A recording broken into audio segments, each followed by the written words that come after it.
There's a particular kind of invisibility that doesn't come from being absent. It comes from being there consistently, reliably there, and still somehow not registering. My mother had a gift for making me feel exactly that way. Not through cruelty, but through something quieter and harder to name. I was maybe 7 or 8 when I first felt it clearly. That was around the time my younger brother Connor started collecting victories the way other kids collected baseball cards. Spelling competitions, baseball championships, science exhibitions. His accomplishments lined the shelves. His name echoed through every room. One afternoon, I was passing through the hallway when I heard my mother on the phone with my grandmother. Her voice carrying that specific brightness she reserved for things that truly delighted her. "He's going to be something special," she said. She noticed me standing there, offered a pleasant smile, and kept right on talking. I climbed the stairs and told myself none of it mattered. I would go on telling myself that same comfortable lie for the next 2 decades. Connor is 31 now. The kind of man who walks into rooms and commands them without appearing to try. Polished, sharp, naturally confident. He became a corporate attorney, the sort of son parents find ways to bring up in conversation whether the moment calls for it or not. Last spring he got engaged to Jessica, a woman who turned out to be far more perceptive than I initially understood. I'm Maya. I've spent 6 years working as a school counselor at a public middle school in the same city where I was raised. I also founded a nonprofit I named Second Floor, after the upstairs hallway where students began gathering before the first bell each morning, because they simply had nowhere else they felt safe being. My parents have never once asked me what the organization actually does. My mother refers to it as my little project, and the way she breathes before the word project carries its own complete sentence. The wedding happened in October, held at a restored estate on the outskirts of the stone architecture, old oak trees, an aesthetic that felt carefully curated rather than naturally arrived at. My mother enjoyed mentioning the guest count, 400 people, as though the number itself was its own kind of achievement. I drove there by myself. During the ceremony, I sat in the 5th row while my parents occupied the front. I watched the back of my mother's immaculately arranged hair while Connor wept at the altar. It was genuinely moving. Cried, too, quietly, having prepared myself for exactly that feeling. At cocktail hour, my mother pulled me into a brief hug, told me I looked lovely, and then drifted toward more consequential conversations. I found a corner, poured myself a glass of wine, and settled into that old familiar sensation of being present without being real to anyone. The reception room glowed with warm lighting and the comfortable hum of celebration. I found my place card and took a moment to absorb what it meant. Table 11, tucked into the far corner, offering a partial glimpse of the dance floor if you shifted in your seat just right.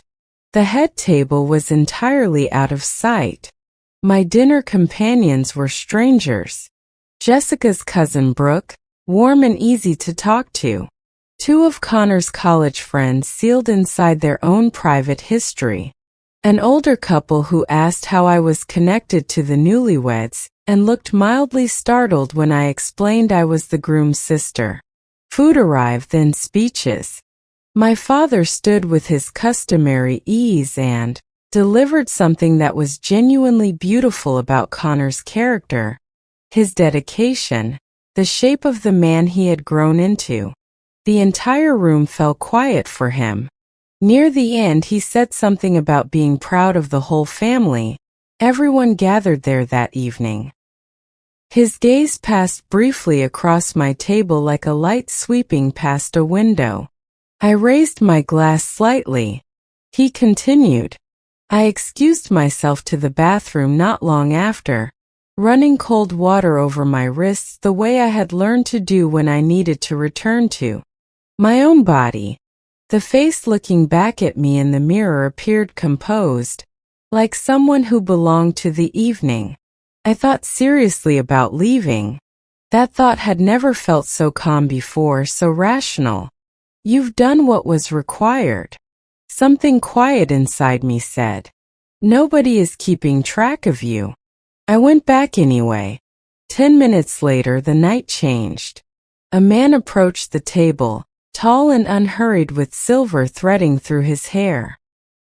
He looked at me as though he already knew who I was. Maya.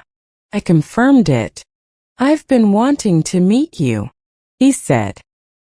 He introduced himself as Dr. Richard Akafor. The name brushed something in my memory. Then he mentioned his daughter, Priya, and everything assembled itself at once. She had come to my office several months earlier, withdrawn and in pain, uncertain she wanted to continue existing. We had spent weeks working together. I had made sure the door stayed open for her. He looked at me and said quietly that she had told him I made her feel truly seen. Something loosened in my chest. Then, almost as an aside, he mentioned that the federal grant for second floor had been approved. Full funding. $1.8 million spread across 3 years. I went completely still. He smiled and told me I would be receiving official notice soon. I set my glass down with care, as though the floor might shift beneath me. That money represented everything I had poured into late nights, reworked proposals, and the quiet faith I had carried mostly alone. It had all arrived somewhere real and solid. Dr. Akafor. Discuss second floor the way someone speaks about something they have genuinely studied, not with polished vagueness, but with specific intentional knowledge. He understood the reach of the work, the gaps it was trying to address, the communities it was trying to hold. We talked as equals about what the coming 3 years could look like, about moving into additional schools, about creating something that could sustain itself. At some point I noticed I was leaning forward in my chair, fully engaged, not contracting myself to take up less space, not waiting for the signal that my time was up.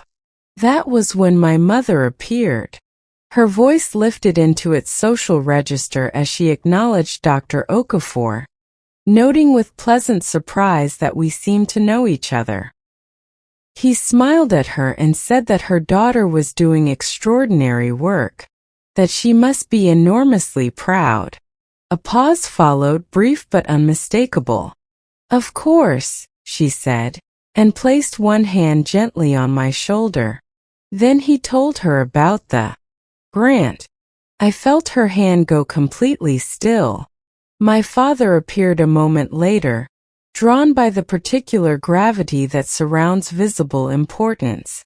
He shook Dr. Okafor's hand and began echoing words like remarkable and impressive, testing them out the way you try on something you're not sure fits.